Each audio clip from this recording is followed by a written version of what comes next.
All right, let's talk about upper limiting. So this is a concept that was introduced to me several months ago, but when it was introduced, it totally resonated. And I've like looked at my life from this vantage point. And it's something that as you took ownership of an area, you might start to now discover that there's a upper limit on how good you're willing to have your life be. And there's a lower limit of what you'll tolerate, the bad behavior you will tolerate in yourself. So upper limiting is a very simple concept that there is a threshold, an upper limit of how well or how good we're willing to let our life become. And oftentimes what happens is when men go above this line, when their health, their wealth, their relationships, their routines, their income, fill in the blank, whatever, however you define your life, as you start to go up above this line, you start to sabotage. You start to pull down because you're not actually used to it being this good. How many of you for right now, your life is actually better than it ever has been? And have you noticed that it kind of gets uncomfortable being that good? Mm-hmm. That's upper limiting. That's the experience of upper limiting. Now, these points are at different lines because at different times, different parts of your life may have different upper limits. They may have different ways that you would say it's gotten too good. So you might have a very high expectation in your routines, but a very low expectation in your relationships. So if you notice that relationships is something you struggle with, but you do really well in making income, or your health or your wealth or your long-term wealth is doing okay, but for some reason relationships, whenever they start to get good, you start to sabotage it and pull yourself down, it's because you have a lower upper limit than other areas. And the game here is to raise the bar. So that's the upper limit, and it's driven by your purpose and your goals. So your purpose and your goals is what has you focus on improving your life and moving this bar up. So you have higher expectations for how good your life can be.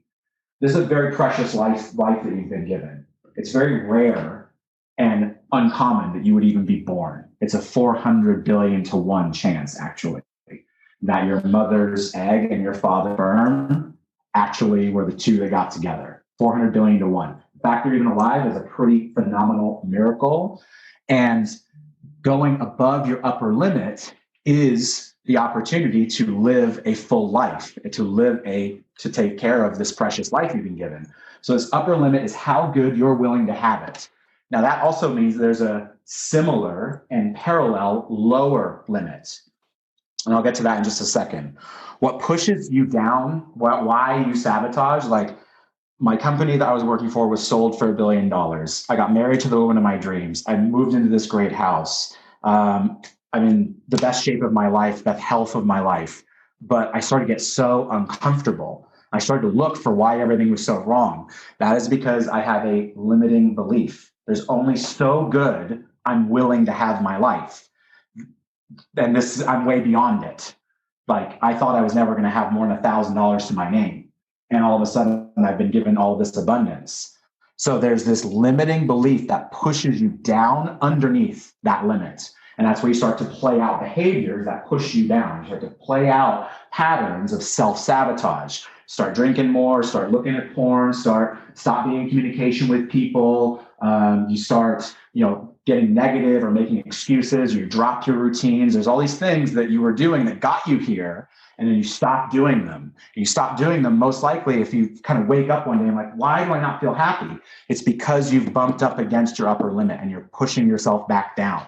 Everybody does this. You're not special. This is part of being a human being, is pushing up against your limits. Risk, conversely, is what has you raise the bar. What we were talking about earlier with dragons and gold, taking risk is what has you actually move the bar up. Taking more risks in your relationship, more risks in your health, taking risks to actually make a promise and be willing to be held to that promise. Actually saying, you know what, this year I own my time. And being willing to deal with the you may look when you made that declaration now, and in 6 months, it's a complete mess. So willing to take the risk to look bad by making a big promise. So risk is what pushes the bar up. Now there's a corresponding lower limit. And this is set by your boundaries and your terms. There's things in your life that you just won't tolerate. But it's pretty surprising how much you will tolerate. if you look at some of the areas of your life, like your money, your health, your relationships, there's things that you know you shouldn't do or other people are doing that don't work, and you tolerate it. You tolerate and you let your boundaries or your terms be compromised. And so people go below this lower limit. This is where you live your life, is in between these two lines. And when it goes below here, you violated some boundary or term that you've defined as important. Like now, if I don't go to yoga 3 or 4 times a week, I'm messed up. It just doesn't work for me. If I don't see my son every week, it doesn't work for me. Those are boundaries and terms in my life that I won't violate. And when I do violate them, they feel really bad. It feels like it wakes you up. So the lower limit is defined by your boundaries and terms, and you might want to lift your lower limit as well. You might be discovering in this conversation that there's things that you've tolerated doing. You've allowed yourself to eat like crap. You've allowed yourself to be lazy with your time. You've allowed yourself to let your relationships falter or not invest in your relationships or be in a relationship that doesn't work. And it's time to raise the bar. It's time to put a higher standard on that area of your life.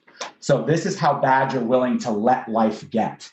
So the lower limit is how bad you're willing to let it. So the higher upper limit is how good you're willing to have it. And the lower limit is how bad you're willing to let it get. And you want to be focused on lifting. Both of these go together. If you lift the upper limit, the lower limit is going to have to move. It's not very common that both of these are going to spread apart, where you're going to have really low standards and yet have an awesome life. You're going to have to move both of these things up. So you're going to have to take more risk and you're going to have to implement discipline. Discipline is what raises the lower bar. So if there's a relationship that's not working, if there's integrity lacking in something you're doing in your business, if there's a habit or a routine that you know doesn't work and you're saying, well, I took ownership of it, so I've got to implement discipline to raise that lower bar. And fear is what pushes us down. The fear of looking bad, the fear of failure, the fear of fill in the blank. Fear of fear itself is what pushes us below that lower limit. When we experience fear, we're willing to compromise our boundaries and our terms. We're willing to sacrifice the things that we know work for us. We give up our habits and our routines that work because we're afraid of something. So we go below the bar. That is upper limiting. And it's just a concept to start to think about your life. Think about which areas of your life do you say you have a really high bar and you expect great things. You're willing to have it be really good. What areas of your life do you have a very low upper limit and you allow it to be, once it gets really good, you kind of get uncomfortable. You kind of start to push away from it. What are the areas of your life where you have very low boundaries, where you tolerate a lot of bad behavior on your part or on other people's parts, and you don't actually say anything about it?